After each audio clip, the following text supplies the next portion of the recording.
স্বামী যদি পর্দা করা পছন্দ না করেন সেক্ষেত্রে স্ত্রীর করণীয় কী? দেখুন, কোনো স্বামী যদি পর্দা করা পছন্দ না করেন তাহলে সেক্ষেত্রে স্ত্রীর করণীয় হলো সে স্বামীকে বোঝানো।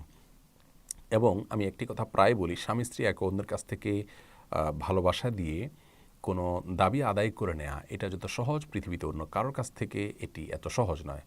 বাবা মায়ের কাছে সন্তান যেরকম খুব সহজে দাবি আদায় করতে পারেন, স্বামী স্ত্রী একে অন্যের কাছ থেকে একইভাবে আদায় করতে পারেন যদি সেভাবে সেটাকে চেষ্টা করা হয়।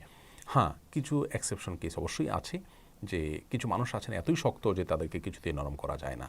তো প্রথম কথা হলো যে স্ত্রী তার স্বামীকে গুরুত্ব বোঝাবেন এবং তার প্রাইভেসি এবং তার জন্য এটা সম্মানজনক পর্দা কেন তার জন্য কল্যাণকর বোঝানোর চেষ্টা করবেন যে আমি যদি বেপর্দা চলাফেরা করি তাহলে অন্যরা আমাকে দেখে বাজে চিন্তা করবে, যেটা তোমার ব্যক্তিত্বের সাথে যায় না, যেটা তোমার ইগোতে লাগার কথা, যেটা তোমার আত্মসম্মান বোধের পরিপন্থী, তাকে বিভিন্নভাবে বোঝানোর চেষ্টা করতে হবে। আল্লাহ তাআলার বিধান মানার গুরুত্ব বোঝাতে